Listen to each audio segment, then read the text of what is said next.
Gente, tem gente falando, ninguém tá me aceitando. Calma, Aqui também. calma, Mas, ó, é calma. aquela coisa da ansiedade, né? Tem que ser, e aí fica desse jeito. Vamos falar sobre isso também, né, Carnezinha? As emoções, o Fortes É estado. emoções. verdade. Fortes emoções. Uhum. É.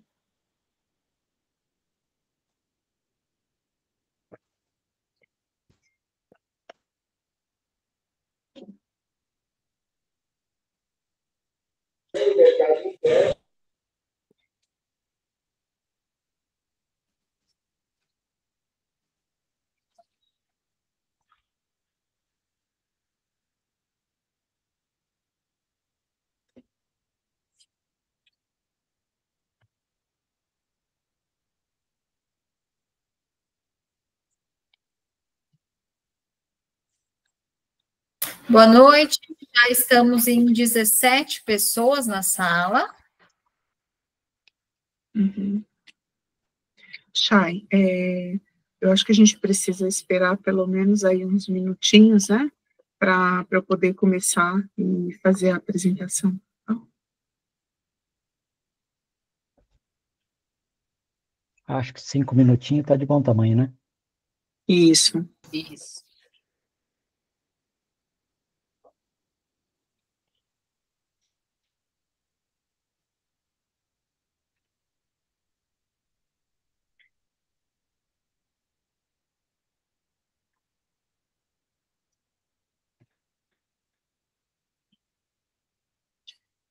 Boa noite, pessoal.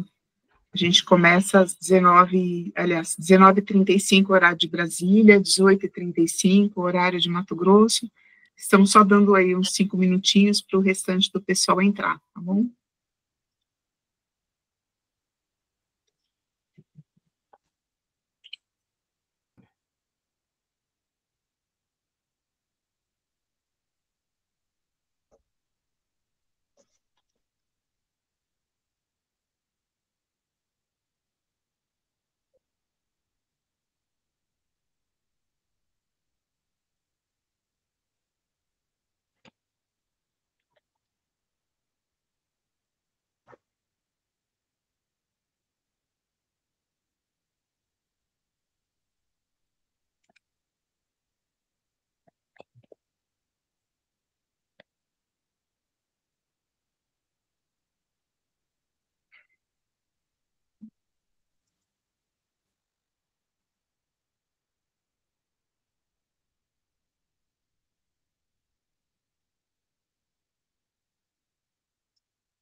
Boa noite, boa noite.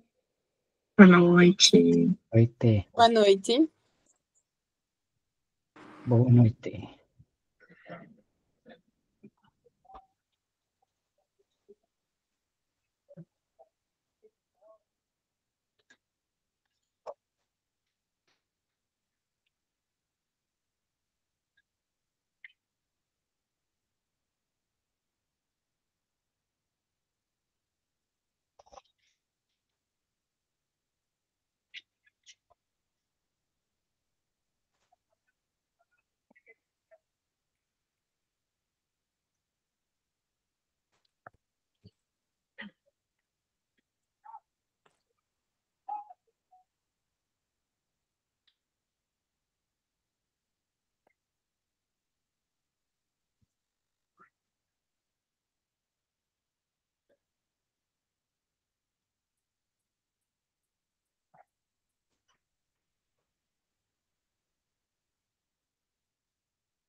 Começamos? Acredito que sim, Elaine. Uhum. Boa noite, pessoal, boa noite a todos, né? Muito obrigada aí pela presença de vocês, muito bem-vindas, né, a esse nosso webinar, onde a gente tem aí uma noite bem especial, para que a gente possa aprender muito sobre a liderança, né, estratégica do agro, e também sobre a conectividade, conectando a gestão e a produtividade. Eu queria reforçar, né, a importância, né, de estarmos todas aí conectadas na plataforma Agro Mais Ligadas, onde a gente vai seguir, né, essa discussão desse tema tão empolgante que vai ser hoje ministrado aí pelo nosso palestrante, pelo Paulo Canezin. Eu, antes de fazer a apresentação formal, queria só fazer alguns combinados aí com vocês. Nós temos uma lista de presença no nosso chat, né, essa lista sempre, né, proporciona aí depois uma surpresa, né, especial para vocês. Queria pedir para vocês para assinarem essa lista, e também aí, a pedido até do Paulo, a gente vai fazer os questionamentos, né, para que a gente não perca aí o fio, né, da apresentação. Vamos colocar, né, as questões aí principais dentro do nosso chat, e no final da apresentação, nós vamos ter um tempinho para discutir, até mesmo porque muitas perguntas, elas vêm duplicadas, né, então, pode ser a dúvida de mais de uma pessoa, então vamos colocar no chat. Nós temos aí as nossas outras diretoras, né, temos aqui a Carol, a Michele, a Hebe, temos também a Chay, a nossa fiel escudeira, participando aqui com a gente, a Melzinha também. Então, elas vão selecionando aí e filtrando essas mensagens, para que a gente não faça a mesma pergunta duas vezes, né. Hoje a nossa noite aí especialíssima, né, vem através, né, dele, que é o Paulo Canezin, um velho amigo não, né, um velho amigo melhor, né, consultor, mentor e conselheiro independente. Ele é um especialista em empresas familiares do agro e vem aí ao longo do tempo contribuindo para o fortalecimento do setor. O foco sempre do Canezin é na governança, e leva da governança para todo o planejamento estratégico. Queria reforçar que isso, na sustentabilidade e longevidade dos negócios. Então, o resultado final, né, desse foco em governança é a sustentabilidade e essa longevidade.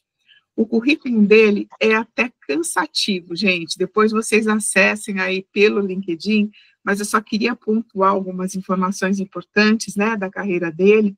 Formado, né, em Ciências Contábeis e pós-graduação em Gestão Empresarial pela FGV, é conselheiro de Administração e Governança Corporativa pelo IBGC, tem uma sólida carreira, né, em instituições financeiras e também em empresas do setor, como, por exemplo, a Dupont, né, do Brasil, que hoje é Corteva, né, ou Corteva, né. Tem também uma experiência, né, em consultoria e assessoria em grupos privados, né, aqui nacionais, dentro desse segmento agrícola, e já vem ajudando as empresas aí da nossa área nessa gestão administrativa há um período bastante longo.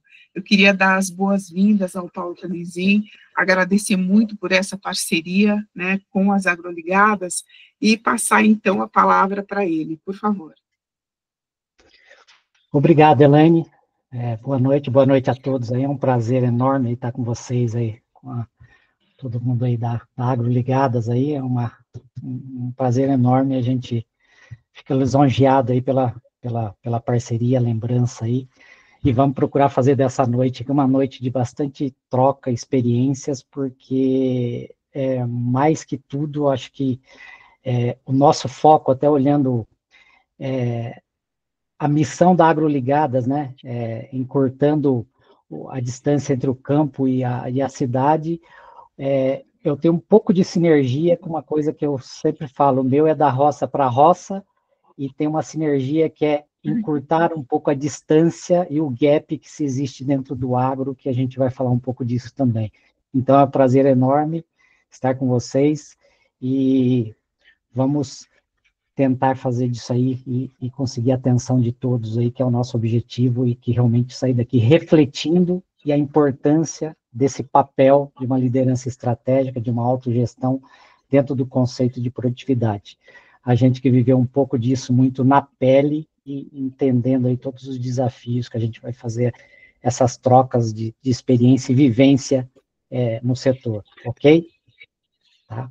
Então, seguimos. Não vou me ater tanto na apresentação, com certeza nesses dias aí vocês pesquisaram, a Elaine falou bastante de uma experiência, eu quero ir direto da minha conexão com o setor, porque eu acho que essa é a parte mais importante, que eu me sinto muito orgulhoso do processo, porque aqui, como vocês podem ver, eu saí de uma fazenda, tá, até os 12, 13 anos, no interior do Paraná, e aqui foi onde praticamente eu nasci e cresci quase toda a infância.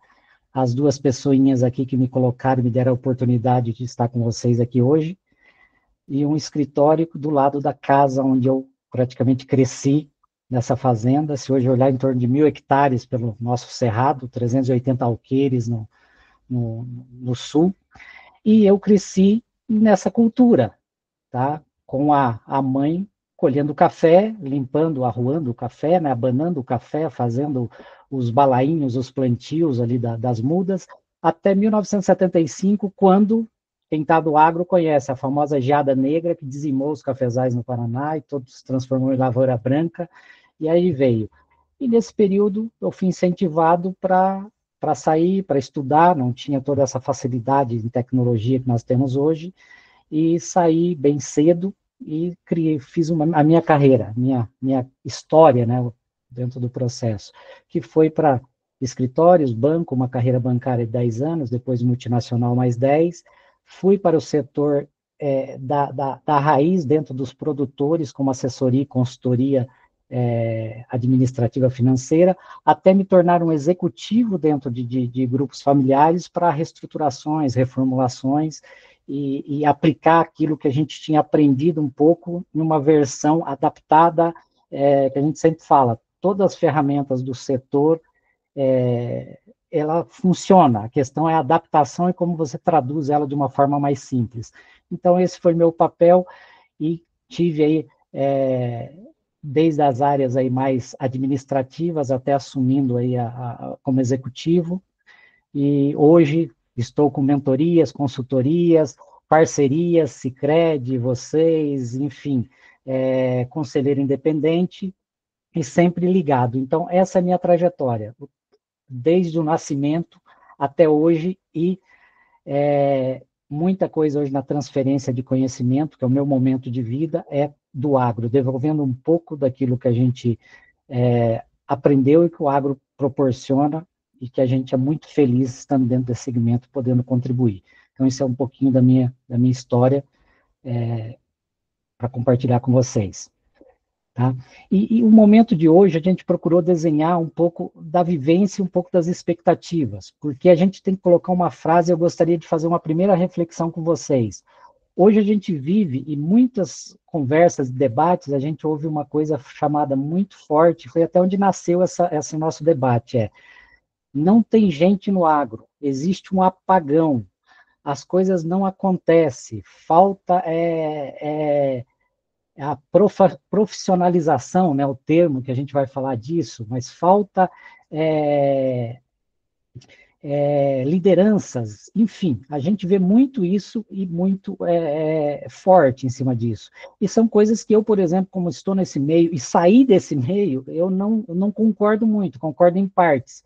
E aí nasceu até a questão do desafio da autogestão, da liderança dentro do setor, porque o que eu vejo pouco investimento e desenvolvimento de pessoas, e as pessoas estratégicas, o tático e o estratégico aqui está ausente. Então, o grande desafio é levar esse nível, e aí vem a minha missão, como mudar esse gap?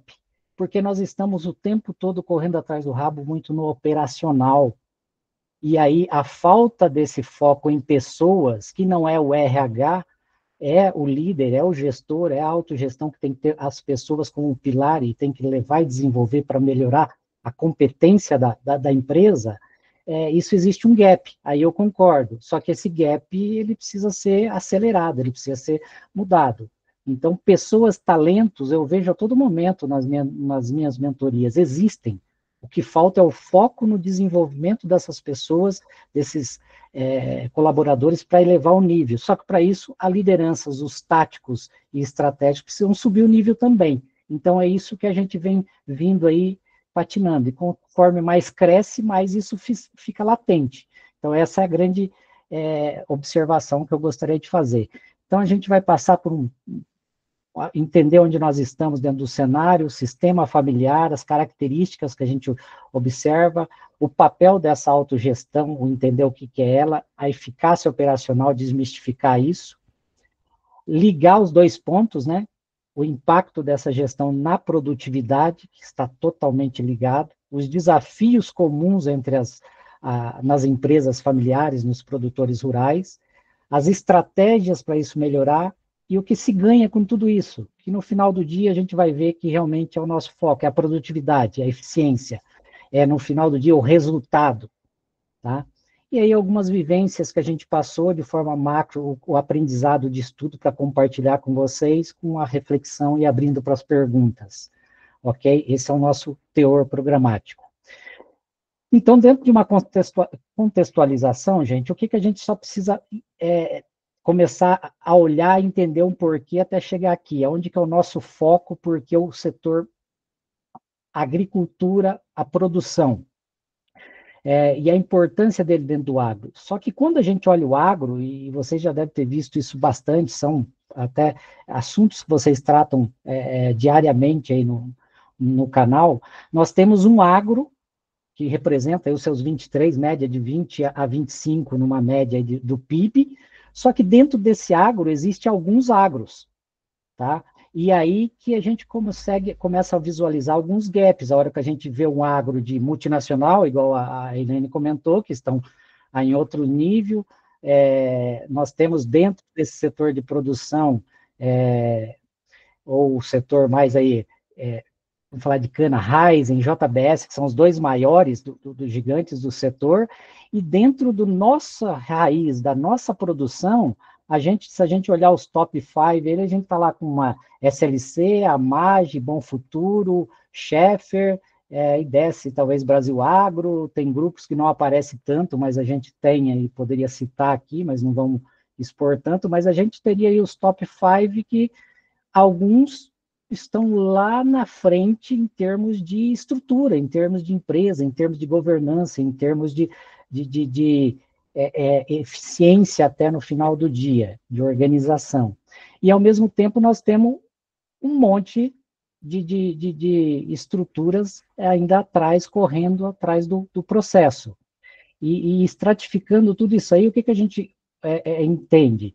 Que se cresceu muito nos últimos tempos, foi um desenvolvimento enorme, o agro se complicou, que era tão ali se transformando aí no fornecedor mundial de alimentos para o mundo, mas a complexidade da porteira para fora ficou complexo, ficou uma coisa um pouquinho mais embaixo. A gente ouvia antigamente os mais antigos que com 2, 3 safras se comprava uma fazenda, hoje talvez nem com 10.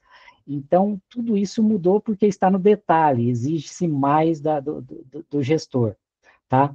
E numa nossa composição, tem uma reportagem da Forbes 2020, a gente procurou trazer para ter ideia de que nós estamos falando. De 5 bilhões e 200 milhões de produtores, nossos CARs, pelas inscrições, né? Como que é concentrado? Nós temos 300 mil que responde por 80% praticamente de todo o valor bruto da produção que transita, e 800 mil 13%, 14% da produção. E o restante os restos, os menores, os pequenos. Então, existe uma concentração. Aonde que está aqui todos esses menores de subsistências ou bem pequenos mesmo produtores, aí, os familiares mesmo? Existe uma importância enorme das cooperativas nesse processo de reorganização, profissionalização, sucessão, essa ajuda, esse fomento em todas as áreas que necessitam. E esses 300 e 800, tem muitos que estão muito adiantados, outros um pouco para trás, mas todo mundo tentando chegar e elevar o nível. Então, o propósito, como eu falei, é como que a gente consegue contribuir para acelerar, para elevar esse nível, porque fica muito atrasado de onde deveria estar. E é essa que é a nossa visão desse gap. Por isso a gente falou a sinergia de vamos encurtar isso também. É preciso. E aí nós vivemos esses 40 anos aí que, se a gente olhar até alguns números e olhar nos últimos 3, 4, eu vivenciando alguns casos que a gente acompanha no dia a dia, a gente visualiza que talvez os 3, 4, esses últimos anos, representa 20, 30 do que aconteceu para trás, em algumas situações, em nível de crescimento acelerado. Incrível. E isso aconteceu. Aí ficou mais complexo ainda essa administração e essa gestão. Hoje estamos vendo vários problemas, sim, com essa acelerada, que se cresceu, os PLs cresceram muito, mas agora, se não cuidar, começa a delapidar esse patrimônio. Então, tem todos os desafios aí. E volta tudo isso para o nosso contexto, tá? Então, por isso, onde que a gente está inserido? Na produção raiz, aonde realmente a gente tem que contribuir e até passar um pouco do conhecimento, que a gente agrega muito pelo pouco que a gente sabe e conhece e no uso de ferramentas que são as mesmas que se usa lá nessas outras estruturas, esses outros níveis que a gente falou. É só uma questão de adaptação para o nosso momento, a nossa realidade e a nossa situação. Ok? E passando por isso, tendo isso claro onde nós estamos situados, a primeira coisa que eu queria trazer e a gente só começar a processar é entender o sistema da empresa familiar, tá?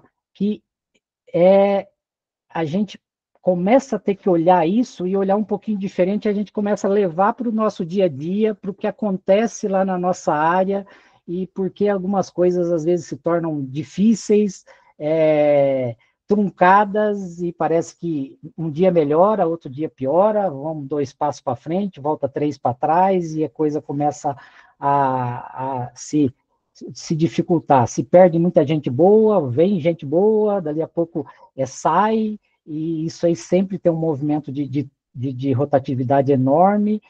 Ambiente, às vezes os climas são mais aflorados, outros mais saudáveis, então tem toda uma situação. E geralmente está quando a gente começa a olhar esse sistema e entender ele. Por quê? Nós temos que olhar o negócio familiar como nos 3 círculos, que isso aqui vem da década de 50, que foram estudos efetuados por Tagiuri e Davis, que criaram esse estudo sobre entender os aspectos familiares. Isso aqui ficou muito legal para a gente entender e visualizar como que a gente se forma, e tem isso. Nós temos um ambiente familiar que está toda a família, e mesmo olhando isso daqui, o que a gente vê no dia a dia e antecipando um pouquinho? Que isso aqui, teoricamente, se mistura um pouco, né? E nós temos todas as famílias, mas, na verdade, a hora que a gente vai para o processo, falta regras, falta alinhamentos, porque todo mundo, no final do dia, olha isso aqui como uma coisa só, tá? Então, nós temos familiares, proprietários e funcionários como núcleos familiares, só que muda funções, muda responsabilidades, e isso, às vezes, se cria uma confusão de chapéus dentro do processo. Por isso que é tão importante entender o sistema para poder organizar isso aqui de uma forma geral. E hoje se fala tanto em sucessão, tanto em planejamento sucessório, mas muitas vezes se esquece um pouco desse sistema como um todo, até porque a gente vê muito um foco muito voltado aqui onde? No patrimônio, no tributário, na organização aqui dos bens. E quando o patrimônio, na verdade, você tem toda a empresa, toda a sociedade, e estamos falando aí até não só os bens, mas todos os ativos e todos os passivos dentro do processo, como que isso aí está organizado como sociedade. Então, a gente tem que pensar nisso aqui e começar a entender que a família tem que ter uma governança em cima de regras, alinhamentos, o patrimônio tem que ter a sua governança societária, como que isso é composto, porque se isso daqui não estiver alinhado, gente, os 2 círculos, que começa pela família, em primeiro lugar, e vem para a sociedade, com as regras da sociedade, o negócio, que é onde vai estar o nosso foco, olhando gestão, autogestão, é quase que impossível alinhar isso daqui de uma forma harmônica, suave e funcional. Sempre vai ter um peso muito forte aqui. Quer queira, a alta gestão formada 100% da família, dos membros de família, que aqui seriam os profissionais, os executivos, ou quer queira do mercado, do setor externo que é contratado para isso. É muito difícil. Eu vivi um pouco dessa situação.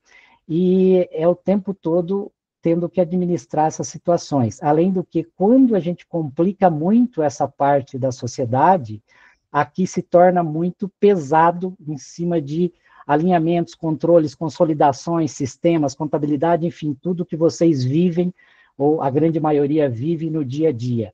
Então, entendendo isso, é o nível de importância que a gente tem que se dar para isso. Se a gente quer uma coisa funcional, leve, pensando em longevidade e longo prazo, isso daqui tem que ter o entendimento, a consciência de todos, e entender que um familiar aqui, por mais que ele seja da família, aqui no negócio ele é um profissional. Por mais que ele seja da família, às vezes aqui no patrimônio, ele não é o sócio, não é o dono. Talvez seja o pai ou o tio, enfim, mas não é ele. Enfim, ele vai ser um herdeiro, tá? Assim como os sucessores, não vão ser todo mundo. Às vezes nós vamos ter membros das famílias que precisam ser preparados para ser bons sócios e não sucessores, nem todo mundo está preparado para isso. Ou, dentro do negócio, a gente tem que entender que a gente tem um presidente ou um executivo e é uma pirâmide. Então, nós vamos ter membros de família em vários setores dentro do processo que são níveis hierárquicos diferentes, mas são profissionais, e têm as suas responsabilidades, seus papéis, e isso tem que estar muito claro. Então, por isso que a gente trata não como uma governança única, são 3 governanças, e o nosso foco, é claro, é sempre no negócio que ele tem que alimentar tudo isso, porque no final do dia atender os desejos da família, que estão alinhados na sociedade, e que o negócio está composto para isso e para perpetuar. Esse é o grande objetivo, por isso é importante entender esse quadro. E as características que a gente vê, e a gente até falou um pouco, que a gente nota e vê muito nos processos, nas consultorias, o que é? É o que eu até citei antes, é um mix, geralmente tudo junto e misturado. E aqui que muita gente está se correndo, está se desenvolvendo, não estão parados, porque isso aí precisa ser trabalhado, então precisa começar essa organização. E isso vem andando bastante. Só que ainda tem muita gente para trás, muitas estruturas aí que estão bem no passado ainda, e isso precisa ser acelerado. Essas são as observações que a gente entende quando a gente vai observar. E o que a gente olha como característica? Que a autogestão é geralmente exercida pelos membros da família, tá? Que ocupam as posições de liderança, tá? Normalmente o patriarca ou a matriarca exerce o papel ali de executivo, de presidente, então não formalizado, mas está ali, é a função. A tomada de decisão, ela é centralizada, o foco é na operação, na produção, geralmente a visão é de curto prazo, aqui falta, que a gente falou, vamos elevar o nível, é planejamento, é estratégico, é pensar longo prazo. Contrata-se muito por confiança e não competência, esse é um outro problema que a gente observa bastante, então você tem a confiança, porque o foco está ali na confiança da pessoa que está ali, independente da confiança se a pessoa consegue entregar ou fazer aquilo que a empresa precisa no final do dia. Então, isso é uma situação que envolve a gestão de pessoas. O estilo de liderança ainda é o autoritário, tradicional, conservador. Então, olhando estilos de liderança, a gente sempre vai olhar que nós temos alguns estilos de liderança, mas se fosse colocar os 3, você tem o autoritário, democrático e liberal. E, normalmente, no agro ainda é o conservador que vem do patriarca, por mais que esteja mudando aí de mão segunda geração, terceiras gerações nesse período, mas ainda é o tradicional conservador. E isso é uma mudança que as novas gerações vêm tentando implementar. Tem didática para isso, mas falta ainda forçar isso um pouco mais. A predominância do informalismo, geralmente o termo, tanto profissionalização como governança, ele soa como engessamento, como burocracia, tal, e na verdade é a forma organizada de crescer, e o informalismo às vezes fica mais flexível, só que se perde controles, na verdade é isso que se nota bastante, então o informalismo não pode ser confundido com o liberalismo total. Então, eu tenho informalismo, mas existe um modelo, existe um processo, mesmo que informal, que tem um padrão. Então, isso que se tem que prestar atenção no processo. E a confusão do sistema, como eu citei, geralmente o quê? Tudo junto e misturado, tá? A família, o patrimônio e o negócio se confundem dentro do ambiente, tá? Então, isso aqui surge muito o que a gente chama os paternalismos, que afeta muito o ambiente, e nós vamos ver aonde que pega na questão do negócio ali para frente, tá? E aí a gente passa a entender e vamos focar no nosso negócio, que é entendendo a autogestão, independente familiar ou mercado externo, é autogestão, e aqui é um negócio, é profissional, tá? É a papel, responsabilidade, direitos e deveres, o que precisa se entregar. Então, quem são? São os representantes dos níveis ali de gerência, diretoria, o executivo ou o presidente, dependendo do tamanho da empresa, se muda só a estrutura, talvez você tenha um executivo e gerentes, um executivo, diretoria, um executivo, coordenações, depende da estrutura. O que a gente precisa entender e estar claro e consciente é que, independente do porte, uma empresa sempre vai ter, e sempre tem que ser olhada como 3 áreas numa autogestão, onde você tem um líder máximo, CEO, que é a conexão com os donos, tá? E, ao mesmo tempo, tem-se 3 áreas que são uma sincronia, que tem que ser entendido como uma engrenagem. E aí nós temos uma produção, um comercial e um administrativo financeiro. E essas áreas são uma engrenagem que deve funcionar um entregando para o outro. Por quê? Se a gente pegar aqui a espinha dorsal da produção onde está a operação, que transfere para cá volumes tal, que vai transferir aqui, fazer a negociação comercial, que vai se transformar em receitas aqui no final do dia, para se pagar os custeios, tal, isso aqui, e começar um novo ciclo. Então, isso daqui tá. Só que isso, geralmente, quando a gente vai perceber nos processos que a gente segue o nível de empresa, geralmente a percepção é isso aqui, olha. Que a gente tem uma centralização, e às vezes até tem isso, mas não é formal, então a autonomia está toda em cima, então não tem a descentralização das alçadas, das responsabilidades do poder. No final do dia, o executivo ou o dono, e todo mundo visualiza ele como a pessoa de pedir, de discutir, de dar autorização, tal, e isso aqui cria-se um outro problema no crescimento das empresas, que daí é a falta realmente da gestão do próprio tempo dessa pessoa, que passa a ser vamos falar assim, o Superman do processo, e não tem como. Enquanto é pequeno, você pode exercer os 3, 4 papéis, ok, vai estar na mão. A partir do momento que se cresce, isso aqui se começa a perder o controle. Você ganha de um lado, perde no meio do processo do outro, e vai se perdendo o que a gente chama de eficiência, tá? Então, resumindo, o papel dessa autogestão, no final do dia, o que deveria ser? O direcionamento, as diretrizes, tá? O comprometimento com o sistema de gestão, quer dizer, eu tenho todos os processos, se eu fosse resumir, eu tenho os processos e as pessoas, então o meu papel é comunicar da direção e apoiar, desenvolver e cobrar, exigir, monitorar, controlar, que na verdade é o resumo do que a gente tem aqui.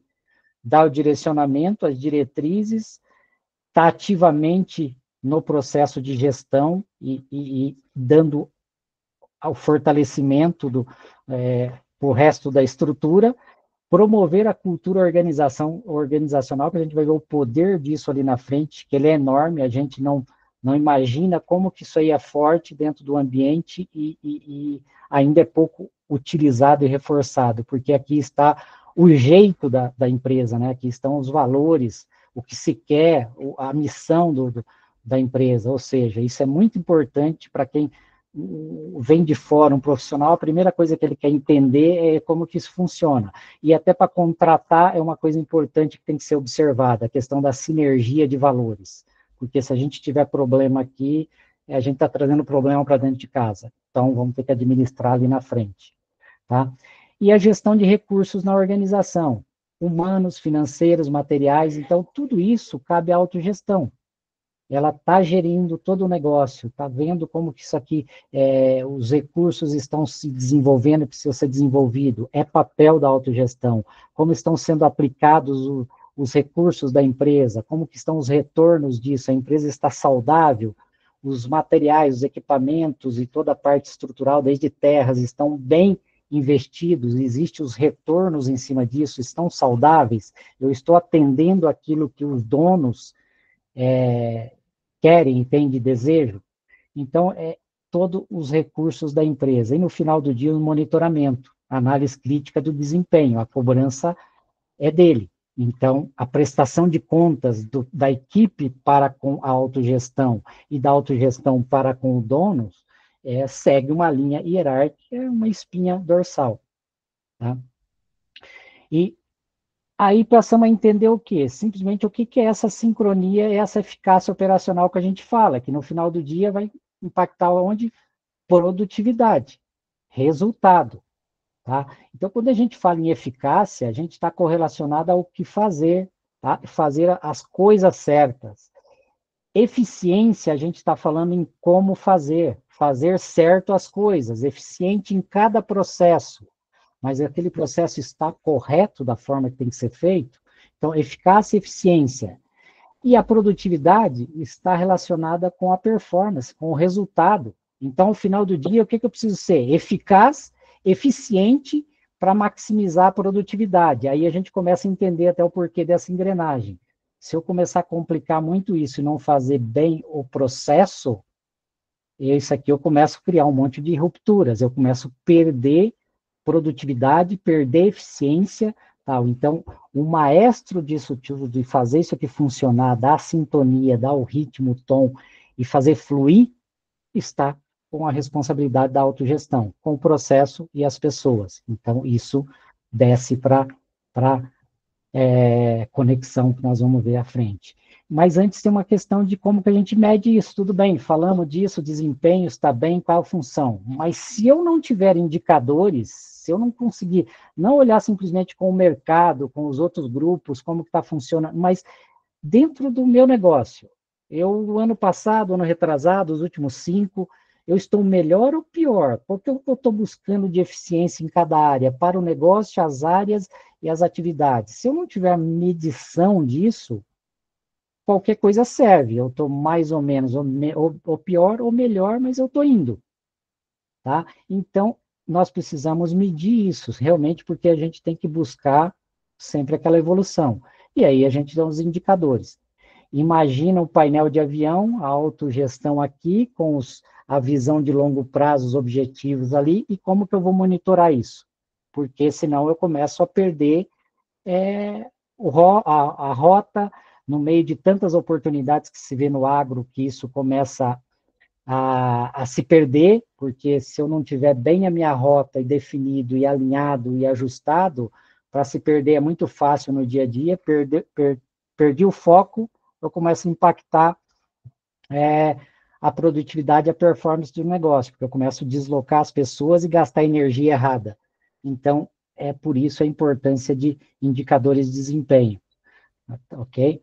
E é super importante isso daqui para desafiar as equipes, desafiar a empresa, para sempre buscar melhoria, entregar mais ou fazer sempre mais dentro do processo daquilo que é possível. Tirar o máximo dentro dos recursos que a gente tem. Tá? E fazendo essa conexão, tudo, e trazendo isso para praticamente o nosso tema. Se a gente fosse resumir isso e falar o que a gente sempre fala nos cursos de novos líderes, tal, isso, aquilo. Gente, A liderança, a gente poderia colocar a autogestão aqui, ela tem que se olhar como a vitrine. Ou seja, está ali a vidraça, é a referência, é ela que dá o tom. Se ela não der o tom, é muito difícil, a gente fala, construir a casa pelo telhado, né? Então, assim, se a gente olhar ali, quem que é a base disso tudo para dar eu quero, é necessário, está entendido, nós precisamos fazer, esse é o nosso caminho, e vamos, pessoal, e tal. É o tom que vem de cima, tá? E aí, por isso que a gente fala, a autogestão, a grande responsabilidade no estratégico é dar o direcionamento, é fortalecer a cultura da empresa, a forma da empresa trabalhar, o jeito, os valores, e dar o direcionamento, e o principal de tudo, alinhamento estratégico, do topo à base. Aí se necessita o quê? De uma comunicação muito eficaz, e talvez seja, para mim, aí a principal competência de um líder da autogestão dentro das empresas, dos negócios, é a comunicação eficaz, porque o alinhamento estratégico necessita disso, é ter que o refeitório lá da fazenda, ele tenha claro a sua contribuição, o que ele está fazendo, o direcionamento dele para com o resultado maior da empresa, dos objetivos da empresa. É isso que tem que fazer acontecer, porque quando isso está tudo alinhado, os resultados e a produtividade, ela é muito mais eficiente. Então, a empresa está focada, alinhada e está tirando o máximo dos seus recursos. E isso é papel da autogestão, tá? Implementar as boas práticas que melhoram a eficiência, ser um influenciador positivo, ou seja, ser o apoio e desenvolvimento das pessoas. E para isso, até esse desenho mostra muito isso. O direcionamento, você trabalhar as estratégias que vai se buscar, e você ter os recursos e a tecnologia de maneira eficiente, e pessoa certa no lugar certo, tá? Às vezes você tem pessoas com alto potencial em áreas ou sendo aproveitadas de forma totalmente erradas, ou subutilizadas, enfim, vários pontos de gargalos que a gente vê aqui com relação a pessoas, e geralmente aí começam os problemas que a gente falou e que acabou trazendo todas essas discussões à tona, gestão de pessoas, que não é o RH, ok? Nós não podemos, como gestores, como alta gestão, delargar as pessoas, a nossa equipe, as nossas pessoas para o RH. O RH, se eu tenho uma estrutura de um RH um pouco mais encorpada e estratégica, o RH é suporte. Quem faz a gestão do time, quem constrói o time, quem desenvolve o time, quem desafia o time, quem coloca metas, quem cobra, quem monitora, tira as bengalas do caminho, que seleciona, é o líder, é o gestor, é a formação de equipe. Então, a autogestão se conecta com a produtividade aí. Se eu não desempenhar esse bom papel como uma gestão eficaz, eu começo a perder no meio do caminho. E se eu estou muito na operação, no dia a dia ali, querendo dominar e todo o processo e fazendo e tal, do plantio, o monitoramento e a colheita e tal, estou comprando, vendendo, eu não consigo, tem um outro trabalho aqui muito forte que vai dar muito mais resultado do que esse. Então, assim, eu vou ganhar talvez aqui numa produção e às vezes falo, produzir muito bem, mas eu perdi num momento de mercado, eu perdi num processo, eu perdi numa perda de foco, o meu custo subiu muito pela estrutura ineficiente que ficou, enfim, aqui é o comando, aqui é o alinhamento, aqui é que desce para a base, tá? E aqui é um posicionamento realmente estratégico, com visão de longo prazo e monitorando o curto e o médio. Por isso vem os níveis táticos que estão mais voltados para o médio, acompanhando o curto, o dia a dia das áreas, das atividades, para prestar conta que aqui vai ter que estar preparado para fazer as perguntas certas, os questionamentos, fazer a leitura do negócio em cima de indicadores e forçar a eficiência. Porque quando ele fala que eu preciso melhorar o resultado em 10%, por N situações que caiu, o histórico, enfim, ano difícil, como que a equipe vai reagir para isso? O comando foi esse, mas se eu não trouxer para baixo, que lá no refeitório, se eu tiver um trabalho que economizar o desperdício, talvez vai contribuir com essa melhoria dos 10% do resultado que foi comunicado pela autogestão. Então, esse alimento é importante. Só que se não tiver o trabalho lá no refeitório, lá só vai se pensar que tem que fazer as comidas, o processo, o café da manhã, o almoço, a janta, o que sobrou joga fora, ou distribui e tal, e o processo segue. Mas qual que é o valor, qual que é a medição disso? O que está se fazendo? Está melhor ou pior o mês passado, ou o ano passado, a safra passada? Então, isso precisa ser cuidado. Tá? Estou dando um exemplo aqui de extremos, mas vai para todas as áreas. Porque no final do dia, se a gente olhar a produção, tem uma baita de uma responsabilidade. Começa com o quê? Produtividade, volume de produção para o comercial e custo de produção. O comercial tem o quê? O volume da receita para entregar com preços médios e os produtos. E o financeiro, a alocação dos recursos e a eficiência dessa gestão de um orçamento, de um caixa, do resultado para prestar contas para a autogestão e para os donos. Então, as áreas são sincronizadas nesse sentido. Isso está dentro do papel da autogestão. Tá? E aí nós temos desafios, tá? Que geralmente são realmente as pedras os que dificultam as barreiras no meio de todo esse processo, que é o quê? Os conflitos familiares, a sucessão ou a falta de uma sucessão programada, a profissionalização ou a falta dela, a resistência a mudanças e a gestão de RH, a gestão de pessoas.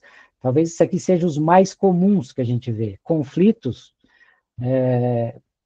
um dos cases que a gente vai refletir um pouco é sobre isso aqui, quantidade e esses conflitos, como que ele afeta a efetividade do negócio, e aí a gente tem que sempre pensar assim, pensa na família. Fazer gestão de pessoas, de equipe, já tem o seu nível de dificuldade, requer uma série de competências. Fazer gestão, um familiar, numa posição profissional, fazer gestão de familiares é mais complexo ainda, porque envolve emoção. E a gente sempre coloca como profissional assim, gente, a emoção fica lá fora, aqui dentro é profissional, é a razão, tem que sobressair, ela tem que dominar a emoção. Só que isso dentro do ambiente familiar e trazendo isso para o negócio, isso é complexo. Então, muitos conflitos saem dos âmbitos dos seus círculos e vêm para dentro do negócio. E aí são muitos desafios para ajustar tudo isso. Tá? Sucessão tem que estar claro e bem estruturado, porque de repente falta no meio do caminho, ou tem os dificultadores, acaba virando até em conflitos, e mesmo dentro do negócio nós temos que pensar que a sucessão também tem que acontecer. Ninguém é ad eterno, nós temos que ter os backups, por isso a necessidade de desenvolver pessoas. Então, todos os setores, nós precisamos ter pessoas prontas. O maior problema de um líder é ter várias pessoas prontas para o negócio, até para substituí-lo. Isso é fantástico. É um sonho de consumo. Para isso acontecer, é trabalho do próprio líder. Tá? A profissionalização, como eu falei, profissionalização, entenda, não é a família tem que estar toda fora do negócio.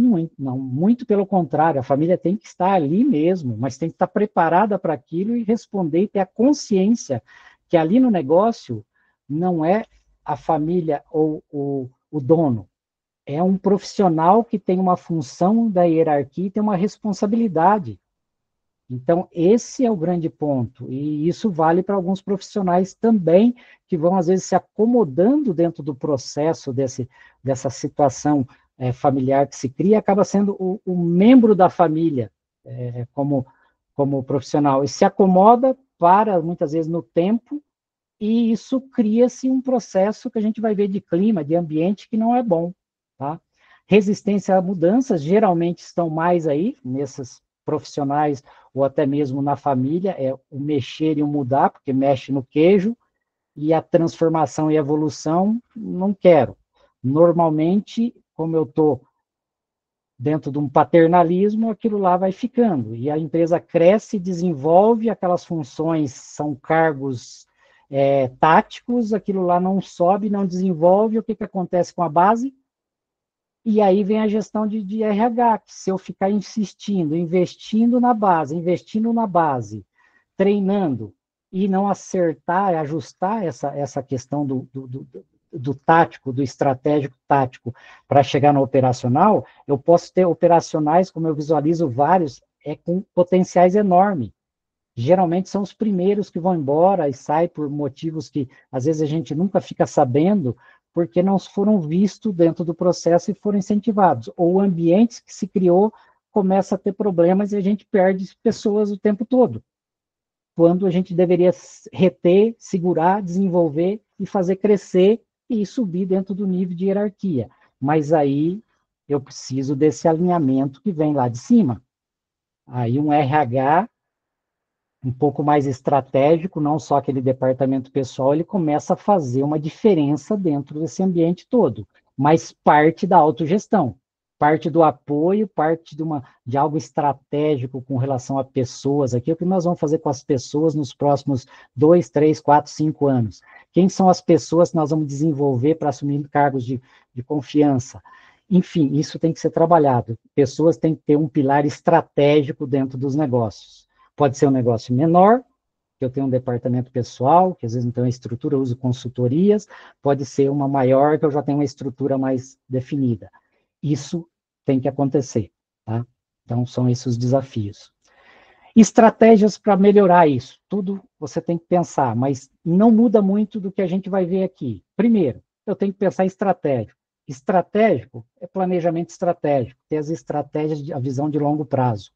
Saber realmente qual que é o rumo que a gente quer, o que a gente quer do negócio daqui 5, 10, 20 anos. Porque aí eu começo a ter que olhar pessoas, começo a ter que olhar a sucessão, eu tenho que começar a olhar as oportunidades, focar nas decisões, por isso a importância do que eu quero. E nós estamos falando de planejamento estratégico, não pensa uma ferramenta absurda lá de uma multinacional, não. Adequada para o ambiente, para o nível de maturidade da empresa, mas o termo é pensar estrategicamente, tá? É mudar de nível. Planejamento sucessório estruturado, como eu citei antes, precisa pensar nisso, porque só no momento de estresse, sair afora, ou tem problemas e tal, isso não é bom para a organização, para o clima, para o ambiente de trabalho. Tá? Implementação de inovações e uso de tecnologias, não dá para ficar sempre da mesma forma, sempre aquela frase, né, que você já deve estar cansado de ouvir, que é tipo assim, o que te trouxe aqui, talvez não é o que te vai garantir estar daqui a 10, 15, 20 anos. Então, a gente tem que estar sempre com a cabeça aberta e ver tecnologia, e testando, fazendo os projetos piloto e vendo o que adequa melhor para a gente e vai aprimorando. Investimentos na captação da liderança, desenvolvimento organizacional. Se eu preciso acelerar, evoluir e levar o pessoal para cima, é a liderança, são os níveis de coordenação, gerência, diretoria e o presidente, a estrutura inteira tem que subir. Se não fizer isso subir, a base não vai sozinha, e daí tem as dificuldades, começa a gerar a zona de conforto, e não vai. Os melhores, os que têm opções e tal, que são aí visto no mercado, o pessoal está buscando, como está lá a falta de profissionais, vão buscando. Então, a gente começa a formar um pouco de gente das bases para o pessoal levar embora. Tá? O RH estratégico, com políticas estratégicas, eu tenho um DP, mas começo a dar uma cara para ele um pouquinho mais de políticas, de cargos e salário, políticas de carreira, políticas de treinamentos direcionadas para o que a empresa precisa, as competências necessárias, conhecimentos técnicos, participação em resultado, estrutura mais justa de bônus e tal, isso, aquilo, enfim, tem muita coisa para se trabalhar aqui estrategicamente voltado para o RH. E sempre com o braço da autogestão. A implementação de boas práticas de governança não tem outro caminho, não tem atalho, como eu costumo dizer, aqui é o caminho, é aqui que vai dar um pouco mais de suporte, eficiência, conforme nós vamos crescendo. E sistema integrado, sistema ERP. Aqui é um desafio enorme, porque pelas estruturas, se a gente não alinhar o que eu falei antes nos 3 círculos, principalmente a parte da sociedade, aonde eu começo a criar muitas estruturas, pensando só com foco em tributário e não olha o negócio, como funcionar, talvez esse ERP aqui ele vai me dar mais dor de cabeça, mais trabalho. Por isso que a gente vê muitos sistemas comprados por modismo, porque o outro tem o tal, isso, aquilo, e eu não consigo tirar dele o que é necessário. Ou eu acabo boicotando ele do processo, o que eu faço ele rodar? O que eu não tenho como fazer fora dele. Aí vem um faturamento, vem lá um processo de compras, que eu acabo fazendo compra um processo reverso, certo? Eu só faço porque eu tenho que gerar o financeiro, mas, na verdade, eu não fiz o processo de compras. Eu tenho que usar o sistema porque vai me ajudar na contabilidade, estrutura no fiscal. Mas eu não tiro a proposta do sistema, que é a integração, para ter informações fáceis e usar a tecnologia ao nosso favor para tomar decisão mais rápida. E isso precisa ser construído. Então, ele ajuda, é um processo, é uma estratégia, mas como que a gente vai implementar isso pensando em produtividade, tá? Em resultado no final do dia? São estratégias que mais visíveis e mais impactantes que a gente procurou trazer, tá? E falando em estratégia, só é o caminho, né, gente? A visão do caminho que satisfaça todas as partes. Isso é estratégia. Se a gente não olhar lá no final dessa estrada, como que a gente pode fazer no meio do caminho tantas oportunidades, que o agro é isso todo dia, eu começo a me perder nas decisões, quando eu vejo, estou levando o pessoal para cá, dali a pouco para lá, daí eu volto, para tudo, dá errado, enfim, eu perco o foco, eu gasto energia errada, eu faço investimentos errados, eu tomo decisões mais pela emoção do que pela razão, e aí esse caminho ele se torna mais longo, tá? E aí eu perco foco, sem foco e disciplina, né? Aí a gente já sabe muitas situações onde vão parar, ok? Por isso é importante essa visão de futuro. E falando em cultura organizacional, falei, isso aqui a gente se vê muito o quê? Você tem os quadros, tem as estruturas nas empresas, desde a pequena até a grande, mas quanto que isso está no DNA? Está no dia a dia, está na atitude, está na voz e na comunicação da autoliderança. Consegue falar os seus valores de bate-pronto, está na mão o que é, e aquilo lá representa o seu dia a dia? Porque, gente, isso daqui quem vê de fora, e ali eu tenho o propósito da empresa, eu tenho a visão que nós vamos estar buscando no futuro, e eu tenho os princípios de conduta, que são os valores, que isso daqui na contratação que eu citei do RH tem que ser observado, porque se eu não tiver princípios de conduta, valores, alinhados com o da empresa, com o jeito da empresa, com a conduta que a empresa espera, não contrate, pode ser o maior lá, o bambambam, ou básico, vai ter problema, tá? Então, a cultura, aqui nós estamos falando da diretriz da empresa, a base para começar a pensar em planejamento estratégico está aqui. Isso tem um poder enorme que a gente, às vezes, não imagina, tá? Então, vamos pensar nisso com carinho e usar esse fortalecimento da cultura, tá? O posicionamento da gestão eficaz, já falamos disso todo, mas é mudar para cá. Eu preciso, e quando a gente trabalha em conselhos consultivos ou consultoria estratégica, a maior energia que a gente gasta e o nosso papel maior acaba sendo o quê? Tirar a liderança, os donos, os familiares que não estão na operação, estão nos cargos, tirar da operação e vir para cá. Então, às vezes, o fato de ter uma reunião no mês, ou fazer as discussões e questionar algumas coisas e fazer perguntas, a gente eleva e obriga.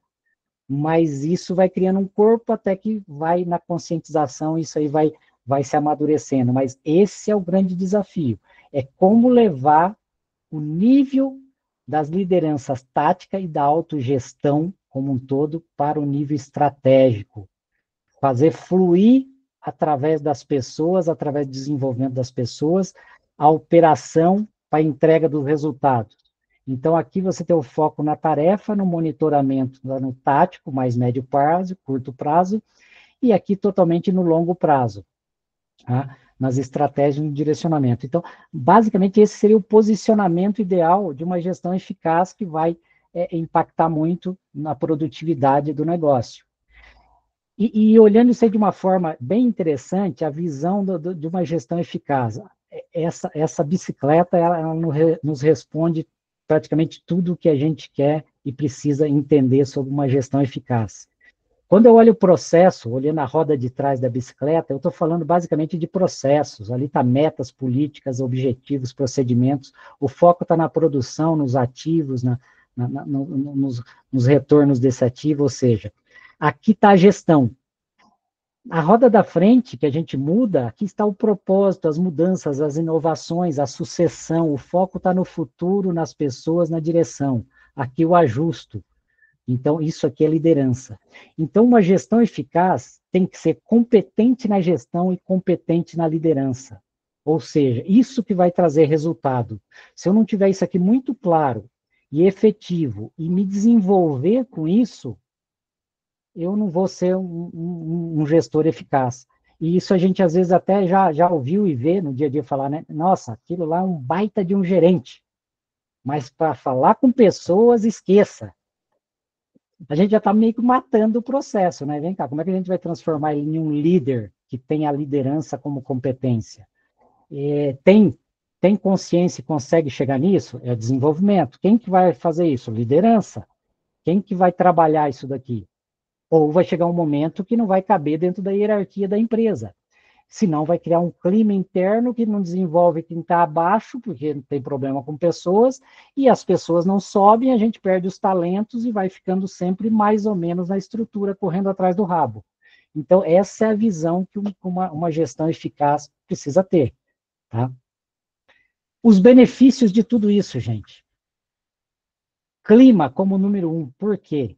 O clima, se o pessoal usa o clima como pesquisa e faz as ações em cima disso, isso para mim é a melhor ferramenta de atuação de uma autogestão.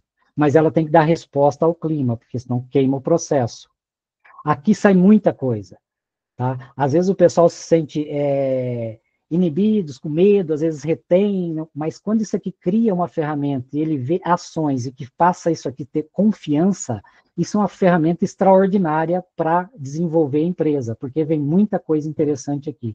Então, a pesquisa do clima para transformar num clima saudável, isso aqui segura talentos, atrai talentos, isso aqui mantém uma harmonia interna, isso aqui gera mais comprometimento, enfim, por isso está aqui como primeira. A estrutura organizacional fica mais efetiva, tá? Aquele conceito de pessoa certa no lugar certo, a hierarquia, a estrutura, por quê?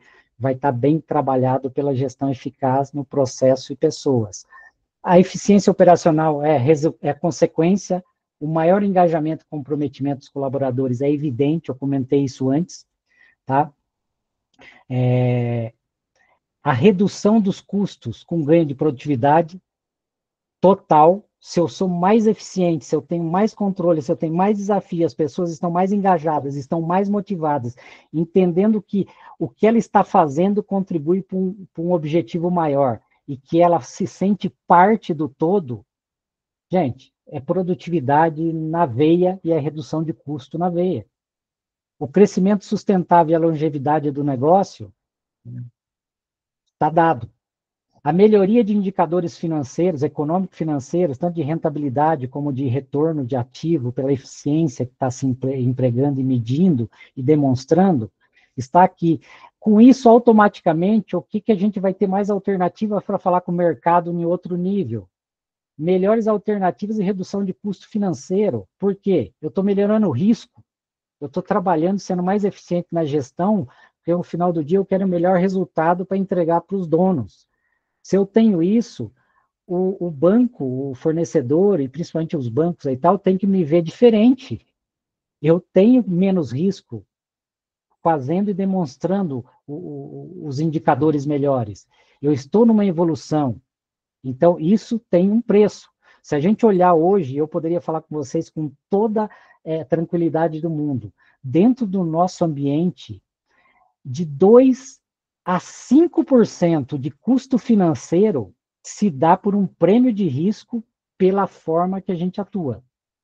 Talvez isso não paga aquilo que a gente tentou economizar lá no início, mantendo uma estrutura mais complexa, porque eu estou perdendo tanto na parte de controles, burocracias e dificuldades ali que eu tenho no meio do processo e perco a mão, como no final do dia apresento mais riscos para o mercado, eu tenho uma taxa financeira maior que vai me comer uma parte do resultado. Então, aqui é um benefício da autogestão, é fazer com que isso não aconteça, só melhore. E no final do dia, uma sucessão e harmonia, se tudo isso está alinhado, desde a família, o processo, a sociedade, a gestão, tudo definido, alinhado com as suas regras, as suas governanças, gente, a sucessão ali ela é uma consequência, tanto no negócio como nos outros clientes, porque as regras estão dadas, a consciência existe. O Jola já é bem velho, né? Aí a comunicação Depois, ela flui melhor. Tem uma... Desculpa, pessoal. Ok? Gente, e aí algumas experiências que eu queria passar para vocês, só os aprendizados. A gente tem um tempinho ali a mais ali, eu vou tentar fechar isso, mas olha só, de tantas, tá? Eu poderia falar em centenas de estruturas que eu participei de norte a sul do país, tanto como banco, como fornecedor, como crédito, isso empresas agropecuárias, produtores, tive nos maiores produtores de norte a sul, entendendo, alguns não existem mais, outros foram comprados, se dividiu a família, enfim, N situações, cooperativas, principalmente no sul, e a gente viu muita coisa e muito aprendizado em tudo isso daí. Mas tem 3 situações que eu gostaria de refletir e trazer para vocês o aprendizado. O caso 1, uma reorganização de um grupo enorme, se cresceu muito, com vários núcleos familiares, aonde o processo mais complexo era o conflito familiar. Várias gerações dentro do negócio, vocês imaginam aí mais de 70 pessoas, direto ou indiretamente, de certa forma, transitando e mandando nas pessoas e tentando se posicionar como donos, e um mandando mais que o outro, e em cargos estratégicos sem estar no desenvolvimento que a empresa precisava. Tá? Numa função de administrativo financeiro, com o projeto de reestruturar administrativamente, criar e implementar governança, e fazer isso de um informal para entregar para uma price lá dentro, e blindar um pouco a questão familiar, as brigas, que se olhar até hoje, por tudo que aconteceu, já não terminaram e não se perdeu até muitos processos no meio do caminho, com inventários tal, por doenças criadas dentro do processo, tá? Isso tomava uma energia enorme, eu como executivo dentro do negócio, tentando blindar a equipe, fazer o direcionamento, fazer o papel do líder e blindar da família e estar negociando o tempo todo com a família, e ainda administrar alguns familiares em pontos chaves que não me respondia no papel que eu precisava. Ou seja, eu tinha que fazer vários papéis para não deixar o processo voltar. E isso eu diria para vocês, é um sacrifício, é um estresse, é uma dificuldade enorme para isso acontecer. E muitas vezes se traz profissionais em alto nível, no mercado corporativo, e às vezes fica 6 meses num ambiente desse. Por quê? Porque não é simples. Tá? Às vezes quem está fora não imagina o que é esse complexo onde tem toda essa questão familiar. E qual que é o aprendizado aqui que para mim ficou nítido? Primeiro, existia um desejo do patriarca da União. Segundo, se demorou muito o processo de sucessão, só se começou a mexer quando o estresse aflorou demais. E já não tinha mais alinhamento nas gerações de desejos, os desejos não se fechavam mais. Não tinha como. Estava claro que ali precisava fazer um acerto familiar para ir desmembrando normal, só que chegou num ponto que era competitividade. Então, isso foi o grande propósito. Talvez o que foi feito de tudo isso que valeu a pena hoje, se a gente olha para trás, é não deixar de se desestruturar como vários outros grupos que não existem mais no mercado, que não fizeram talvez esse trabalho. Então, aquela blindagem com todo o sacrifício, hoje proporcionou aos familiares separarem, seguirem, sem desmontar toda a estrutura. Então, acho que esse é o grande aprendizado, não demorar e não ter essa conscientização. Às vezes precisa de facilitadores? Precisa. Precisa de gente externa? Precisa. Internamente, a gente precisa de agente de mudança, só que dentro do ambiente isso é difícil de criar agentes que transformam, porque eles precisam ter segurança. Muitos estão ali pelo salário, aquela coisa toda, e tem que ser alguém que banque isso. Então, esse é o papel de uma autogestão. Um segundo caso que eu queria trazer é o que é? É uma estratégia de sobrevivência, aonde foi uma reorganização, uma reestruturação, tá? Com mais liberdade, mais autonomia, mas muito mais simples no aspecto de organização, de gestão, estrutura, pessoa certa, tal. Só que nesse caminho, qual que foi o impacto na chegada? Era o financeiro, que as decisões já estavam refletidas no financeiro com problemas sérios que já impactava a folha no processo. Então, para organizar tudo isso daí, não foi tão simples. Teve que se colocar crédito pessoal nisso tudo. E, no meio do caminho, ainda veio uma gestão de crise num processo de recuperação judicial, que não é uma defesa, mas causada por um banco que não existe mais hoje, de uma operação paga e liquidada dentro de uma multinacional. Então, isso são detalhes que, às vezes, até o mercado não vê, mas é uma estratégia de defesa que o grupo saiu de zero negativo, o problema era rentabilidade, que não se enxergava custo, não se enxergava resultado, e estava indo e com investimentos. A hora que você coloca e coloca transparência na mesa, vê que não dá resultado, que aquilo lá já está impactando e vem sangrando o caixa é oxigênio e está faltando, gente, alguma decisão precisa ser tomada. Então, isso teve que gerir tanto a família como o processo e a crise em si, e saindo do negativo para um resultado normal dentro do padrão de agro, e criando, inclusive, conselhos com os fornecedores, com os parceiros estratégicos dentro do processo para dar segurança e credibilidade. Então, esse é o aprendizado, a governança para ajudar a tomar decisão e não tomar decisões em cima de emoção, para depois ter que acionar situações aí para sobreviver, tá? E esse é o grande ponto, tem que ter um aprendizado nisso, tá? E o processo, talvez hoje, que seria, vamos falar um case, um baita de um case, é um processo mais maduro, um terceiro caso, é onde a consciência de um pai chama, pede ajuda para fazer, a desenvolver os filhos, para começar um processo, e a gente tem que empoderar os filhos, mentorar, administrar a comunicação, ajudar os filhos a contrapor o pai, e o empoderamento, o pai a ouvir os filhos, e fazendo a coisa seguir, trazer a profissionalização tanto dos filhos, o pai ceder enormemente, trazer outros profissionais e criar o corpo de hierarquia, e ver o processo maduro hoje de pai para filho, já compartilhar da gestão, e sabendo que se o pai tomar a decisão amanhã, depois, daqui 5 anos, daqui 10 anos, os filhos estão preparados e está fluido normal, e a empresa segue, e já está com uma longevidade ali garantida e bem gerida.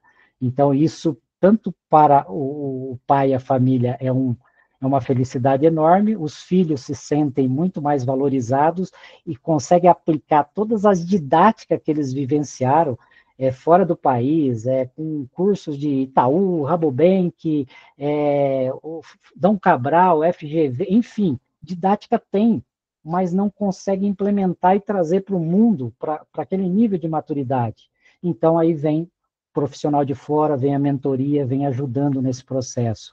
E você vê que as ferramentas todas de didática, ela funciona.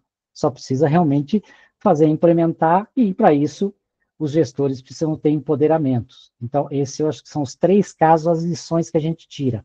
O processo maduro, estruturado, e no tempo, sem nada para ontem, e nos estresses, que não vai funcionar. Tá? São 3 estruturas que a gente pode falar muito mais delas em determinado momento e tempo, que daria para ficar 3 dias falando para vocês, só desses 3 casos, fora as centenas de empresas que a gente acompanhou nesses mais de 30 anos aí nesse setor. Tá? E falar em sustentabilidade e longevidade, eu não posso deixar de defender o que eu vejo como caminho, que não tem atalho. Gente, falou em longevidade, a gente tem que entender isso daqui. A governança é a base. Ela não pode ser vista como uma palavra que leva para burocracia, para engessamento, que não vai nada funcionar. Talvez eu mudaria isso aí assim. Talvez é um preço que a gente tem que pagar pelo crescimento que a gente está sujeito a seguir, que a gente quer e que a gente quer deixar, porque a gente organiza para se manter no tempo. Então, isso envolve a autogestão.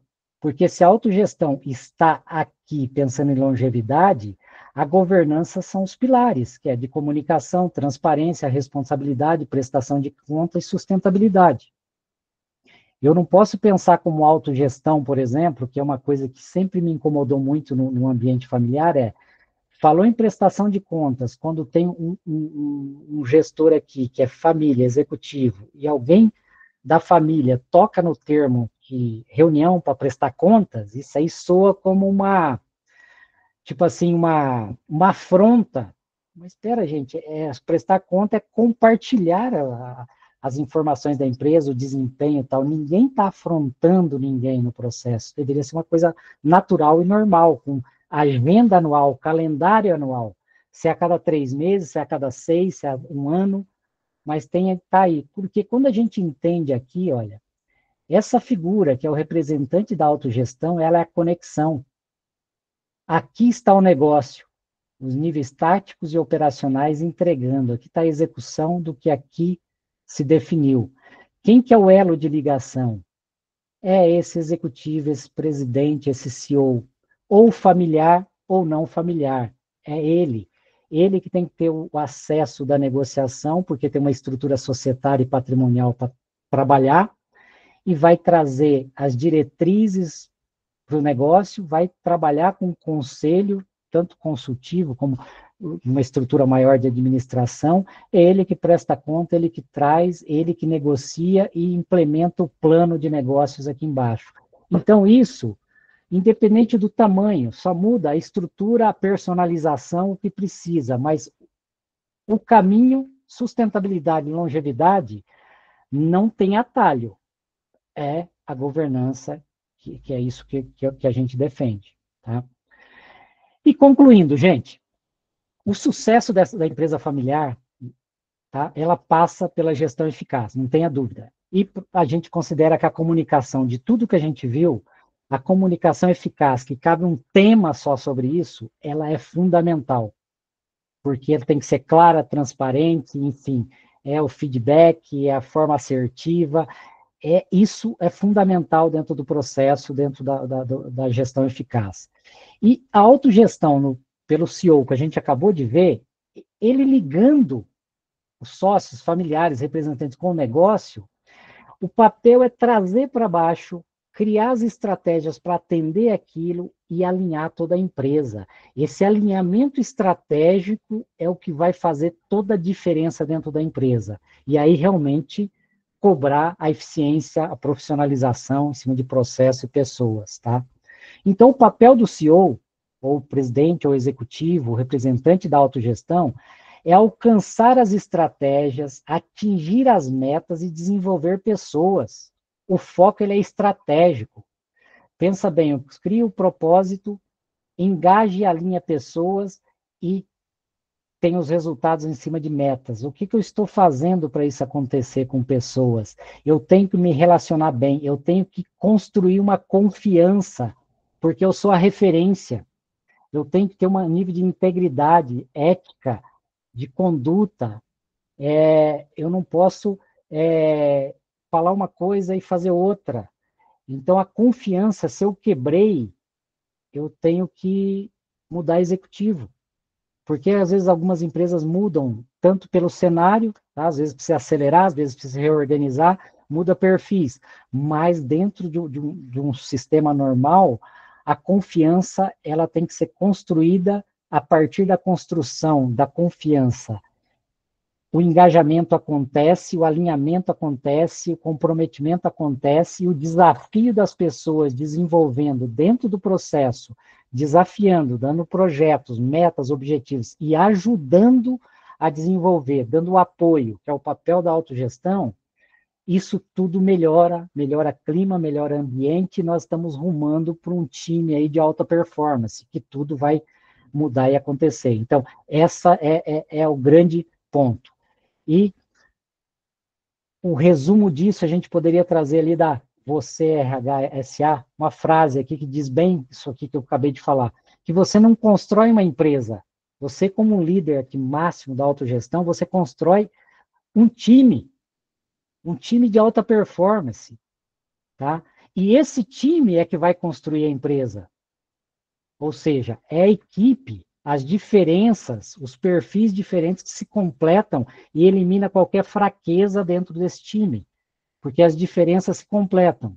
E aí os desafios, esse alinhamento, essa confiança fechada, é isso que vai levar e fazer toda a transformação e a mudança que se precisa na empresa. Então, parte da autogestão da liderança, tá? Enfim, pessoal, praticamente 5 minutos do meu tempo, mas trazendo para a nossa base, eu abro para perguntas e respostas e deixo a Elaine assumir o processo e a gente compartilhar isso aqui. Eu queria ter aí uns 2 dias para a gente compartilhar aí as 1000 perguntas que vocês têm dúvidas, mas são temas que tem muita coisa, gente. É muita coisa, eu entendo. A gente procurou trazer e sintetizar. Com você, Elaine. Muito obrigado. Muito obrigada, viu, Canezinho? Excelente aí a apresentação.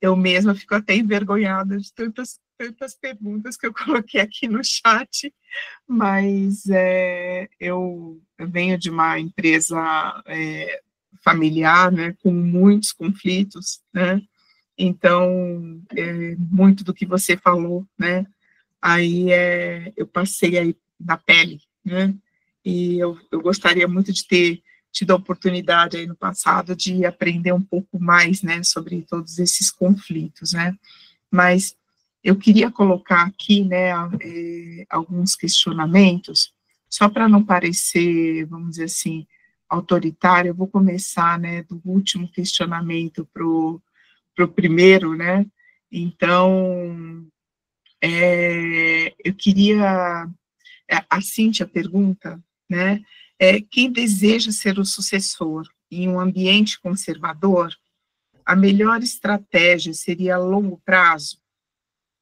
E aí eu acho que ela coloca uma sugestão, demonstrar o interesse, se capacitar e buscar, mesmo que aos poucos, estar no meio, no dia a dia das decisões? Deixa eu ver só se eu entendi a pergunta. Ela tem o desejo de ser uma sucessora, é isso? Isso, tá? Um ambiente conservador. Tá. A questão, bom, primeiro, a questão do ambiente não é o problema, é o ambiente que a gente tem e ela passa a ser, inclusive, vamos falar, até desafiaria, é um ambiente que ela vai ter que começar a pensar em transformar, parte dela, tem que pensar como um agente de transformação, tá? Porque isso é uma evolução. O que eu diria é, primeiro, a preparação. A primeira coisa é a consciência pessoal, que essa é mais difícil, né? Se a gente olhar tudo que a gente vai fazer para ser até um bom líder, o que a gente tem que trabalhar primeiro? Liderar a gente mesmo, porque se eu não liderar a mim mesmo, as minhas emoções, como é que eu vou liderar alguém? Então, passa por uma conscientização, e a partir dessa conscientização, se está claro, se ela está num processo que ela se olha como uma sucessora e quer isso, trabalhar como sucessora, ela tem que, primeira coisa, realmente estar preparada para começar a realmente levantar a mão, criar os espaços de abertura e discussão, que tem que ser esses espaços que a gente falou dentro dos ambientes, então aquele ambiente de família voltado para isso, tem que criar esses ambientes, ela pode ser uma protagonista disso, porque geralmente tem alguém na família que a gente identifica que tem mais acesso a todo mundo, que tem a facilidade, que liga.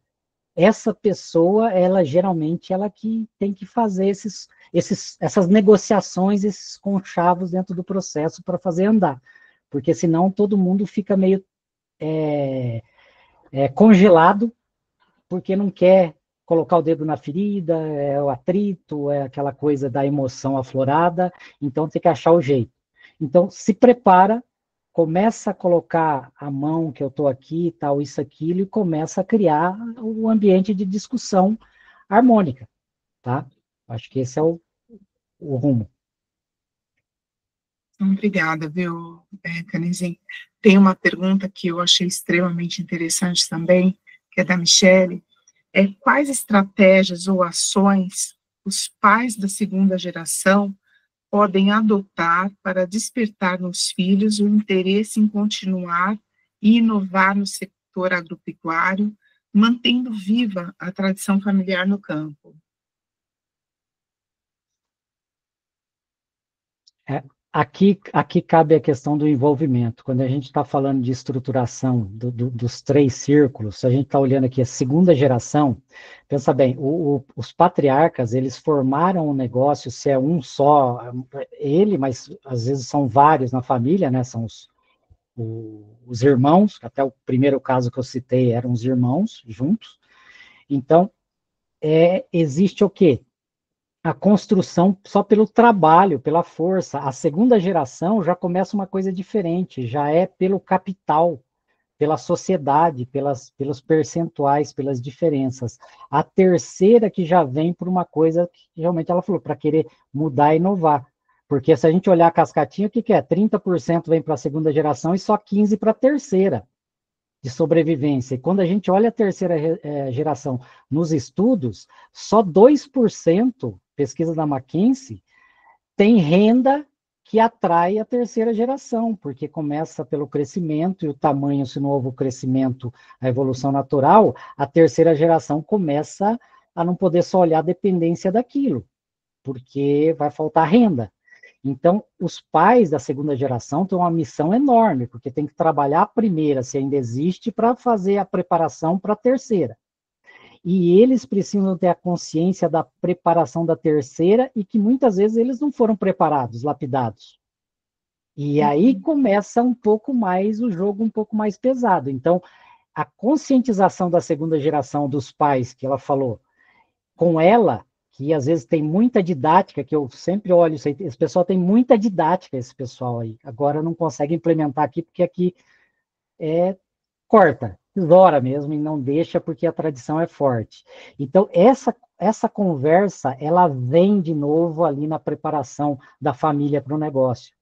Porque a família tem que tomar uma decisão ali, quem vem, como vem, e se não vem. É uma decisão, porque a construção, o legado está ali. De repente o patriarca fala, ó, é o seguinte, aqui esse patrimônio todo, a partir daqui vai ser arrendado 100%, as rendas vai para cada um, vocês é o mercado, não tem mais. É uma decisão que vem ali, eu estou falando um radical, mas é uma coisa que poderia ser normal.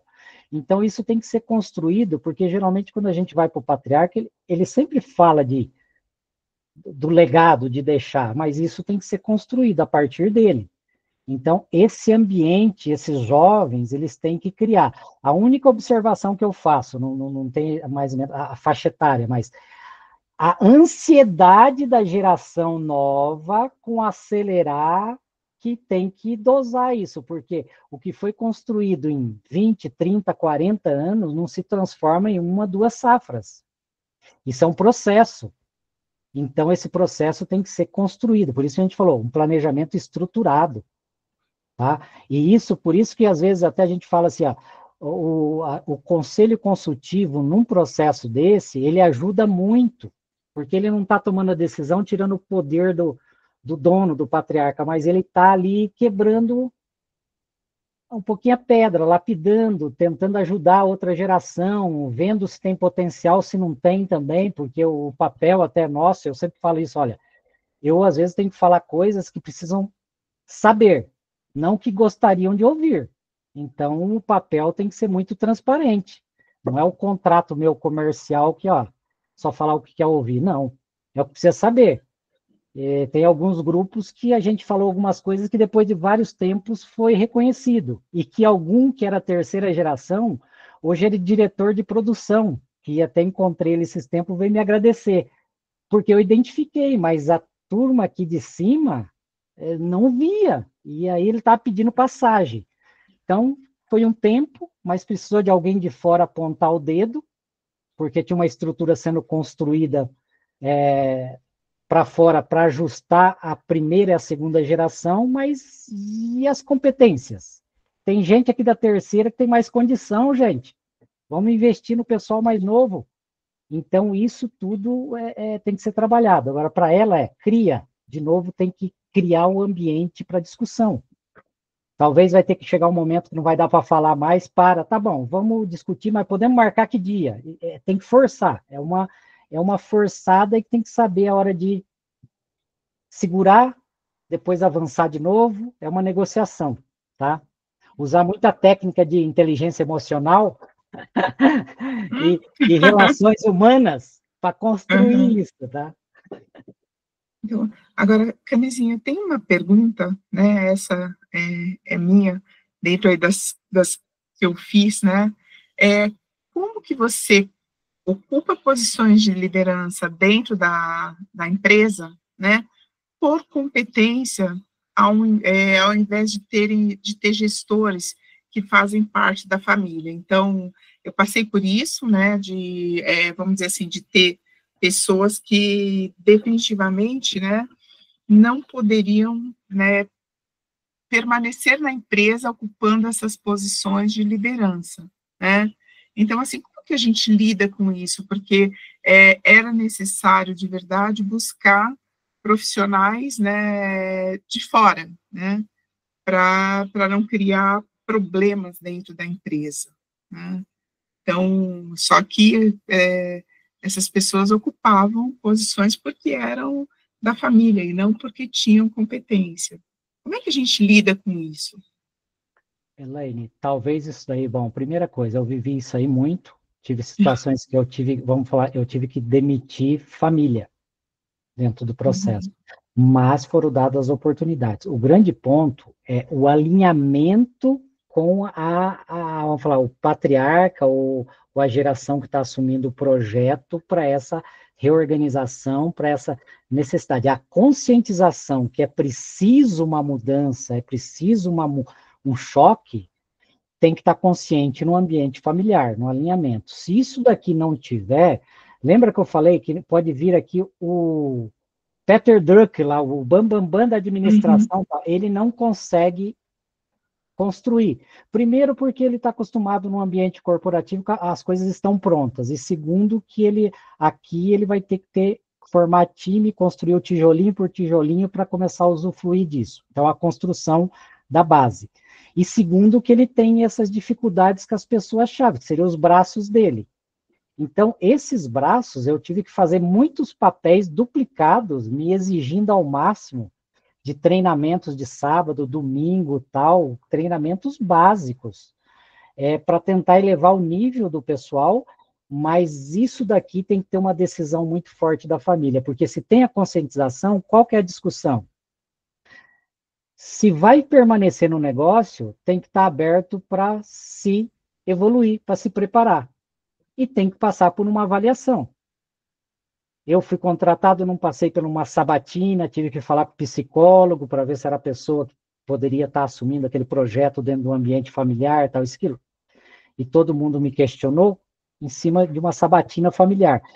Por que que o executivo, que ali no negócio não pode ser considerado familiar, ele não pode ser desenvolvido, não quer ou não tem as competências? Isso tem que ser avaliado e tem que ser claro. Tá? Assim como, por exemplo, os níveis salariais dentro do processo, que são discussões familiares. Só tem um presidente, dentro da competência de presidente. Um presidente não vai ganhar a mesma coisa com um coordenador administrativo ou um gerente de uma fazenda, ou um coordenador de compras, que às vezes são familiares. Isso dá uns conflitos enormes, mas, gente, é só um presidente, só tem um, tá?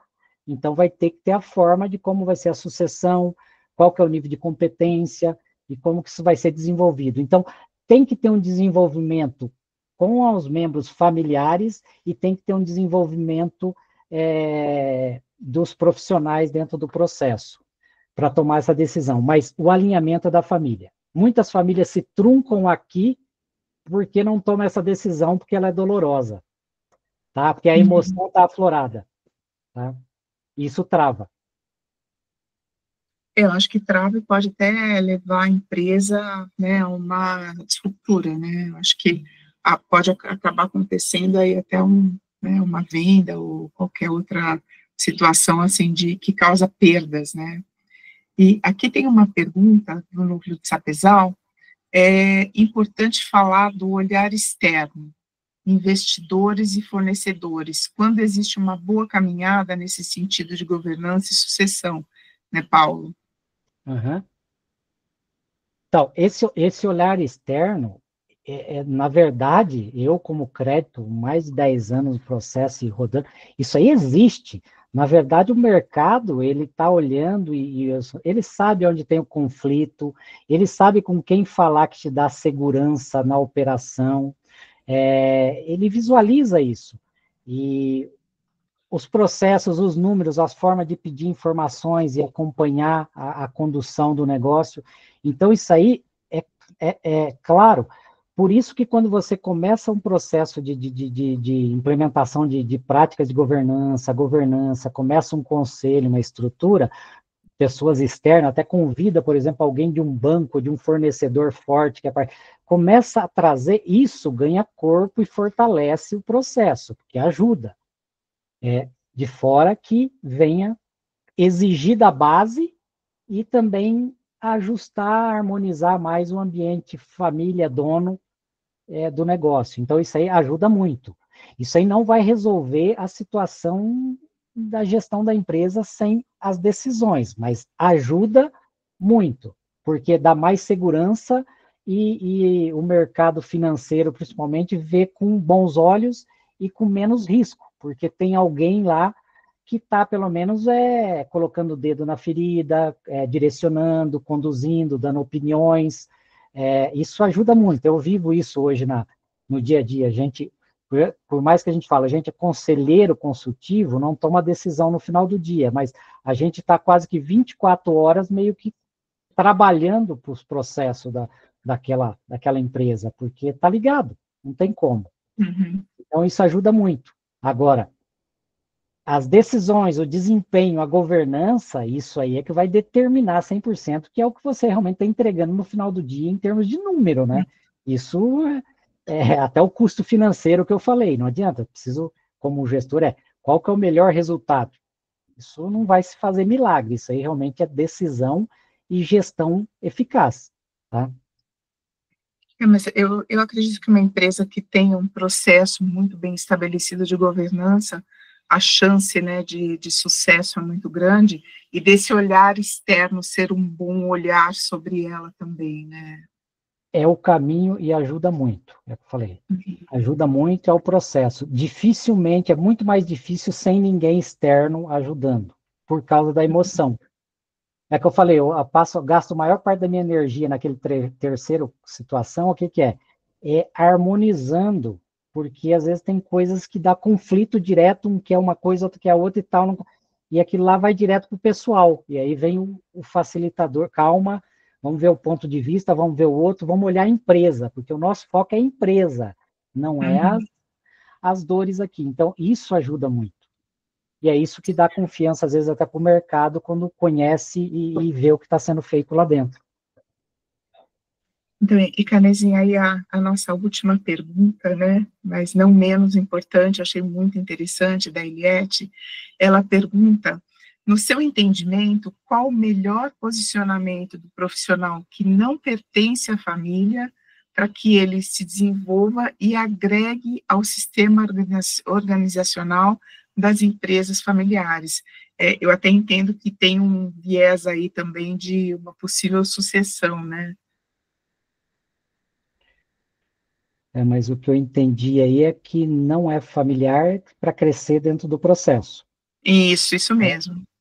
Esse aí até A Eliette fez uma excelente pergunta, que essa aí eu adoro, porque eu faço mentoria para novos líderes e gestores, e é uma das coisas que a gente mais trabalha, Eliette, que na verdade é o seguinte: se a gente olhar e aí falar em alta performance, que é um estilo de vida, a gente está falando de 3% das pessoas vivem num mundo de alta performance, ponto. 97% não está nesse mundo, porque exige muito. E quando a gente é profissional, o que eu preparo os novos líderes? Pessoal, vocês estão sendo preparados para ser novos líderes, mas não é para sentar o dia que tiver a oportunidade de ser promovido e continuar a mesma coisa. Vocês estão sendo vistos como agentes de transformação. Vocês têm competências técnicas e eu estou trabalhando as comportamentais. Então, é não aceitar, porque a grande dificuldade que até eu tive que trabalhar muito isso aí é não aceitar o entrar na zona de conforto. Então, o meu embate era o tempo todo, forçando a mudança. Então, se eu quero construir isso e ser o agente de mudança, primeiro, tecnicamente, eu tenho que buscar todo dia. Ponto. Todo dia aprender coisa nova, estar aprendendo para desenvolver. Eu tenho que estar preparado para ser presidente, se for o caso. Eu tenho que ter tecnicamente ferramenta e aprender isso. Existe conhecimento todo aí, eu preciso filtrar. Comportamentalmente, é uma mudança muito de consciência, porque a outra coisa que eu falo, quando você muda uma posição, vai ser gestor, a grande transição qual que é? Deixar de executar 100% e começar a gerir pessoas para atingir objetivos através de pessoas. Esse é o grande conceito. O outro é que eu passo a ser a referência ou a vidraça. Então, quando você está na parte de baixo como liderado, para tacar pedra e criticar é a coisa mais fácil que tem. Agora, inverte a posição, passa a ser a vidraça e a referência. Então, a sua conduta muda. E quando você começa a ter essa consciência e mudar, você vai começar a ter que influenciar mais, você vai ter que mudar o raio de influência. E aí você tem que achar o espaço de competência, de influência dentro desse ambiente familiar que vai ter que começar a te ver. E aí que eu falo que é o grande também dificultador e é complexo, mas tem que ser enfrentado. Se eu tenho gestores, aqueles que eu falei, táticos ali de liderança, que não desenvolve e que tem dificuldades, e eu estou abaixo, eu como liderado, e quero desenvolver e crescer, qual que é meu papel? É que eu sempre falo para o pessoal também, gente, eu preciso aprender a administrar meu chefe. Ou seja, eu vou ter que gerenciar meu líder. Vou fazer ele crescer, mudar, porque eu preciso do espaço. Eu tenho que falar para ele ainda, eu preciso subir, eu preciso do seu lugar. Eu preciso incomodar, eu preciso tirar da zona de conforto. Agora, isso é ser protagonista. Isso é começar a pensar de alta performance, é pensar que você tem alternativas. Porque quando você é de alta performance, por que se perde muito talento nas empresas familiares que eu citei aqui um pouco? É porque talentos, geralmente, está no nível de preparação que eles estão prontos e querendo e precisa da oportunidade. Se eu não tenho, vem outro e busca e leva e desenvolve. Eu tenho mentorados aí que saíram de ambientes e hoje estão em níveis fantásticos, que a gente acaba ficando conectado para a vida toda. Então, isso acontece. Agora, é uma mudança forte, é um desafio. É sair muito da zona de conforto, dar um pouquinho a cara para bater e, olha, eu quero. Agora, esteja preparada, tecnicamente, pensando nessa mudança aí de mindset que a gente fala aí, que é consciência, tá? Perfeito. Canezinho, eu acho que já estamos aí, né, às 21h15, né? Eu gostaria, então, de partir, né, para o encerramento do nosso webinar hoje, agradecendo muito aí por tantas informações, né? Falando aqui, olha, quantas, né, quantos comentários aqui, quantas informações importantes, muito rico, né, todas essas informações. Então, as pessoas, eu acho que aproveitaram muito, né, excelente, né, eu creio que eu estou no caminho certo, né, depois que você respondeu aí um questionamento da pessoa, então eu acho que foi muito rico, né, é óbvio, como você mesmo comentou, quase impossível, né, a gente explorar um tema tão, né, complexo, né, em um tempo tão pequeno, mas eu acho que isso já é uma pílula aí do que, né, do que pode ser, né, executado dentro da nossa área. Eu queria te agradecer muito, né, dizer aí para as nossas mulheres que a nossa discussão continua dentro da plataforma, né, Agro Mais Ligado, e queria te convidar, então, aí para os, né, para a sua, sua fala aí de despedida das nossas mulheres. Ok, muito obrigado, Helena. Bom, primeiro agradecer realmente, fiquei lisonjeado aí pela oportunidade. É um tema que realmente, se vocês olharem os pontos, abre inúmeras discussões, inúmeros treinamentos, inúmeros programas. Talvez tenhamos outros momentos, outras oportunidades. Fica aqui também a minha disponibilidade, porque existe uma sinergia que eu observei e o propósito está justamente nesse avanço, nesse aceleramento de elevar as empresas familiares do agro raiz para um nível que já deveriam estar. E é isso que a gente busca para ajudar a encurtar esse gap. E, gente, eu acredito muito em pessoas, e eu acho que esse é o grande ponto que eu sou prova viva que saí de uma fazenda, de um filho de um mecânico, e fui estudar e fui executivo de grupos enormes, e que é possível. Não é fácil, mas é possível. A questão é não se sentir na zona de conforto, que ali ninguém cresce. Então, eu acho que eu espero revê-las em breve em outros eventos, agradecer imensamente, estou à disposição, vocês vão ter os meus contatos aí e tal, e acreditem realmente em vocês, no que querem, em pessoas que, com visão, planejamento, tudo é possível. A gente desenvolvendo gente, desenvolvendo pessoas, tem uma frase até do Abílio Diniz, que é assim: cada pessoa que você desenvolve é uma contribuição a mais que você faz para o mundo. Então, vamos desenvolver gente, pessoal. Pessoas têm, falta desenvolvimento, falta foco nelas. Esse é o grande ponto, e é para isso que a gente está aqui, que vocês aí como altos líderes aí no futuro, ou já exercem, que possam fazer isso, desenvolver pessoas. Esse é o foco. Muito obrigado aí pela... Eu agradeço, Canezinho. Tem uma colega que levantou a mãozinha aqui, querendo falar, vou passar a palavra para ela, mas antes queria também dizer para vocês que o Canezinho forneceu para a gente, aí, muito gentilmente, a apresentação, né, onde vai ter também os contatos deles, então, para vocês que permaneceram até agora, né, então vocês vão receber aí a apresentação. Josi, você quer falar?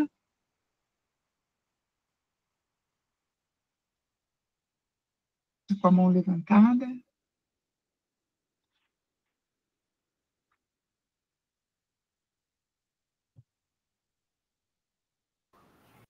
Foi sem querer. Tá bom, então. Então, Canezinho, mais uma vez, muito obrigada. Chay, alguma consideração adicional? A gravação, junto com os... Boa noite a todas, primeiramente. Boa noite, novamente, ao nosso palestrante. A gravação e a apresentação do Canezinho serão enviadas por e-mail nos próximos dias para as inscritas no curso. Perfeito. Então, gente, muito obrigada, viu? Boa noite para vocês, uma boa semana, né? E aí seguimos as nossas discussões lá no fórum também, dentro da plataforma, tá bom? Obrigada, gente. Boa noite. Boa noite, gente. Valeu. Boa noite. Obrigada, Canezinho. Valeu. Boa noite. Tchau. Boa noite, boa noite.